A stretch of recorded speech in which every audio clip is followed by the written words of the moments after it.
Okay, so as we unravel this book, The Mystical Laws, we're stepping into a truly profound framework that claims to reveal the ultimate hidden truth of the universe. Today's explanator focuses entirely on the very first chapter, which is all about life after death. And honestly, whether you approach this as a spiritual seeker or just someone who loves a good thought experiment, the architecture of the afterlife presented here is absolutely fascinating. Right off the bat, the text makes a really bold promise. It states, and I quote, "Once you start reading, your common sense will crumble in an hour." The author argues that our schools and the mainstream media have absolutely failed to teach us the real truth about our existence. We're taught that life is just this temporary, strictly biological thing. But this book, it asks us to literally flip that entire perspective upside down. So it begs the ultimate question, doesn't it? If death isn't actually the end, well, how should we be living right now? I mean, if we are inherently spiritual beings who are just having a temporary physical experience, knowing that changes absolutely everything about our daily choices. It completely shatters our preconceived notions and sets up a really urgent, practical framework for how we navigate our lives today. Okay, let's dive into this. Here is our 6-step map for today's explainer. First, redefining our common sense. Then, the moment of death. Next, the 49-day transition. After that, heaven and hell divided. Then we'll look at this world as training. And finally, letting go of attachments. All right, starting with Section 1, redefining our common sense and the reality that we are fundamentally spiritual beings. To really grasp this, we've got to stop viewing ourselves as bodies that happen to have souls. Actually, scratch that. It's more like we need to see ourselves as spiritual entities who are just temporarily wearing physical suits. The text introduces this through the out-of-body experience, when the soul separates from the physical body. And you know, it's not some terrifying detachment. Surprisingly, people often describe a sensation of flight. It's like Peter Pan, literally zipping through the air. Defining this early on really helps us understand the vocabulary of the soul moving totally independently of our physical form. Moving right along to Section 2, the moment of death, which turns out to be a surprisingly structured transition. So what actually happens when the physical body expires? Well, it definitely isn't just a sudden blackout. It's a step-by-step process of shedding earthly layers. First, the soul leaves the physical body. But it doesn't just immediately float up to the highest heavens. It's still wearing what the book calls an astral body, which resonates with dense earthly frequencies. To ascend higher, the soul actually has to shed this astral layer. The text compares it to taking off a suit of heavy iron armor. Only then can it ascend as a pure, lightweight spirit body. It brilliantly illustrates just how heavy and limiting our earthly layers actually are. Which brings us to Section 3, the 49-day transition. This is an absolutely crucial hovering period. This concept is deeply rooted in ancient spiritual teachings, so let's map out the timeline. On day 1, death occurs and the soul slowly realizes its new state. Over the first few weeks, the soul often just hovers near the earthly plane, maybe visiting loved ones or places it was really attached to. But by day 49, the soul absolutely must make its final departure to the afterlife. The text stresses that wrapping up your earthly reflections and firmly leaving by the 49th day is absolutely essential to avoid becoming a wandering spirit just stuck and attached to the physical world.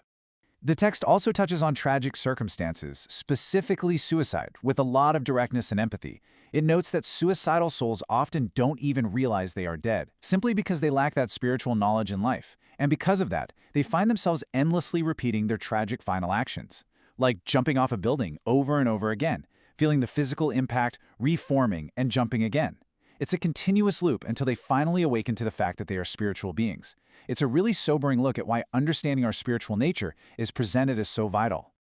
Okay, Section 4, Heaven and Hell Divided, looking at the grand macro architecture of the universe. Now, what's really interesting about this history is that heaven and hell weren't always strictly separated. In ancient times, they actually shared a sort of coexisting space. But as human ego and earthly desires multiplied, hell's population literally exploded. The negativity got so incredibly dense that the realms had to be firmly isolated and structurally divided from one another. And this perfectly illustrates the contrast between the two realms today. Heaven is described as being constantly bathed in beautiful spiritual sunlight, matching high-frequency wavelengths of love and selflessness. Hell, on the other hand, it's dark. It's completely covered by thick rain clouds of dense, bad thoughts. And you know, these aren't your typical weather clouds. The text explains they are literally made up of the negative attachments of humans, completely blacking out the spiritual sun. So how exactly do we travel to these respective places? Well, the source aligns with a lot of near-death accounts describing these dimensional tunnels. Depending on a soul's wavelength, it's either going to enter a tunnel that ascends swiftly up into the light, or, for those weighed down by negativity, they take a downward drop. It's almost like a super fast elevator going straight toward the center of the earth, right into the darkness. That leads us right into Section 5, This World as Training. It's a high-intensity arena. You might be wondering, if the afterlife is so vast and permanent, why do souls even bother coming to this dense physical world at all? Well, the author states, the physical world is a very good training ground to truly understand spiritual freedom. Earth is intentionally difficult, guys. It's a high-intensity training arena.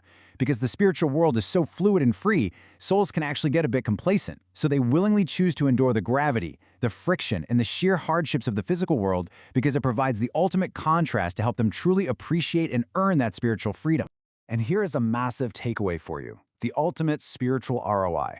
The author explains that because this physical world is just so heavy and challenging, the spiritual return on investment here is absolutely wild.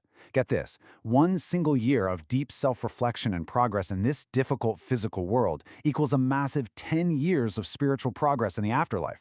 It completely reframes our earthly struggles, doesn't it? They're incredibly valuable opportunities. And finally, Section 6, Letting Go, Shedding Those Earthly Weights. So how do we ensure a smooth transition when our time actually comes? Well, the crucial point is this. Earthly attachments, our human ego and worldly desires, act as literal heavy weights. It's like a giant hot air balloon. It just can't rise if it's tied to the ground with heavy sandbags. A soul that's completely obsessed with money or status or holding on to grudges is simply too heavy to ascend. Those attachments anchor the soul right down to the lower realms. The source gets really specific here about the heavy emotions we need to drop, things like anger, jealousy, and hatred, or worry, suffering, and agony. Indulging in these feelings absolutely plummets your spiritual wavelength. In fact, the text warns that vibrating at these low frequencies is basically an open door. It makes you super susceptible to negative spiritual influences or even possession by unfulfilled spirits. No way you want that, right? Remember, when you eventually transition to the afterlife, you basically become a spiritual baby again. You definitely can't take your bank account, your job titles, or your physical possessions with you. You can only take your mind and the distilled essence of your experiences. All that other trivial earthly stuff we stress over every single day, it literally does not exist there. Clinging to it only causes you suffering. So, the text leaves us with this really compelling call to action. Rebuild what you can of your life before returning to the other world. It's a huge reminder to use the rest of our time here on Earth for course correction. We are encouraged to shed that ego, dive into some deep self-reflection, and really clean up our internal world while we still have that incredible 10 times leverage of the physical plane. I want to leave you with a lingering, kind of provocative thought to chew on today. Based on this whole profound spiritual framework we just mapped out, look at your own life. What earthly attachments, what heavy sandbags are you ready to let go of today? Thanks so much for exploring this fascinating explainer with me. Keep learning, keep reflecting, and I'll catch you next time.